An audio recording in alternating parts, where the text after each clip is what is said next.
dans le travail social, c'est aussi de transmettre les connaissances des jeunes, à des étudiants, pas forcément jeunes, hein, parce qu'en fait, le travail social, on peut rentrer dans le travail social à tout âge. Dans les promotions, vous avez des tout jeunes bacheliers, et puis vous avez aussi 17-18 ans, jeunes bacheliers. Et puis vous avez aussi des personnes expérimentées, 40-45 ans, qui refont une formation pour un nouveau métier, une nouvelle vie, qu'on peut dire. Et donc voilà, généralement ils font en sorte que les promotions soient assez hétérogènes et que voilà, que s'ils puissent, en tout cas que l'ensemble soit homogène dans la communication, dans les échanges, dans voilà, comment les profils sont pensés. Et, euh, et donc en fait là, je, en tant que travailleuse sociale, c'est aussi de donner aussi l'envie et l'appétence à de jeunes professionnels de faire ce métier. Sur cette base, je suis tout à fait d'accord. Tellement d'accord. Je, je suis pas pour prendre des stagiaires, au contraire, j'encourage de prendre des stagiaires. Après, je dis simplement qu'il faut que la stagiaire saisisse et ait tous les éléments d'information du stage qu'elle aura effectué, du contexte du travail. Et aujourd'hui, j'ai eu un appel téléphonique d'une personne qui demandait un lieu de stage. Demandait un stage. Je veux bien la prendre en stage. Je veux bien la prendre en stage. Cependant, il m'a paru important qu'elle comprenne qu'est-ce que le travail social libéral et comment on travaille le travail social libéral. Et que le travail social libéral, c'est pas seulement du social, c'est aussi du commercial. Et je ne suis pas convaincue que lorsqu'on est étudiant, on s'attend à un travail social un peu idéalisé, ou même en institution classique, hein, on s'attend à un travail social un peu idéalisé où ça se passerait super bien et tout, dans des équipes super et tout serait super. Même en institution, la réalité est tout à fait autre. Et en travail social libéral, la réalité est d'autant plus autre qu'on n'est pas du tout dans du travail social à proprement parler, dans le sens où il y a 50% de travail social et il y a 50% de part de commercial, d'activité commerciale.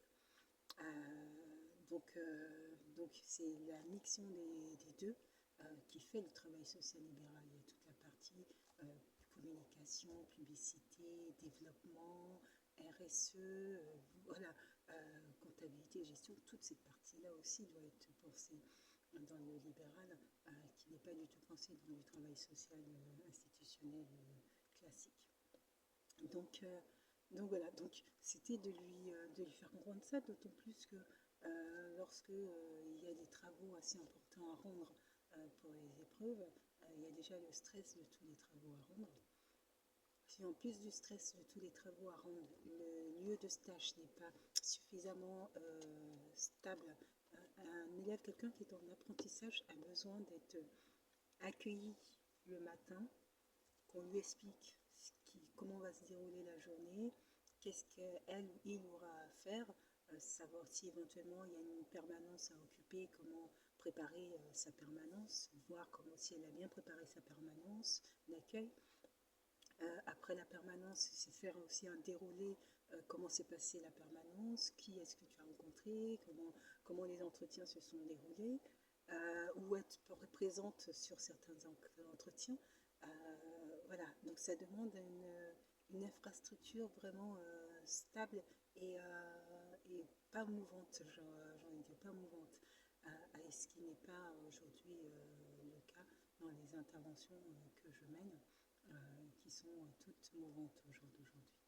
Donc déjà, qu'elle puisse comprendre cela, et puis avec tous les éléments et toute la complexité qu'est le travail social libéral, je le déconseille déjà à des tout jeunes professionnels, je le déconseille déconseillerais encore plus à des stagiaires sur des stages longs de 6 mois, parce que je pense que ça peut être, difficile pour des stagiaires. Autant sur un stage de première année, un stage dit de découverte de quelques semaines, si le stagiaire voilà, ne supporte pas son stage, le stage voilà, de courte durée, d'après 6 semaines, donc peut tenir pendant 6 semaines, autant 6 mois, ça peut être très compliqué de tenir 6 mois, 6 mois pour un stagiaire à ce rythme-là. À ce rythme-là. Donc voilà. Donc je ne diffuse pas une image qui peut paraître comme ça hyper positive auprès de voilà, des nouvelles futures professionnelles. Euh, je parle plutôt de la réalité j'encourage plutôt celles qui ont de l'expérience et qui sont assises, j'ai envie de dire, depuis plusieurs années dans leur poste, à passer sur du libéral, oui. Mais sur des stagiaires ou des tout nouveaux professionnels, voilà, il vaut mieux prendre un stage très court, ne serait-ce que pour voir, pour voir, puis après se faire une idée, après se faire son parcours en institution normale pour partir après sur du travail libéral. Mais le libéral, c'est vraiment pas donné à tout le monde. Hein. Voilà, ça demande une sacrée organisation, méthodologie de travail,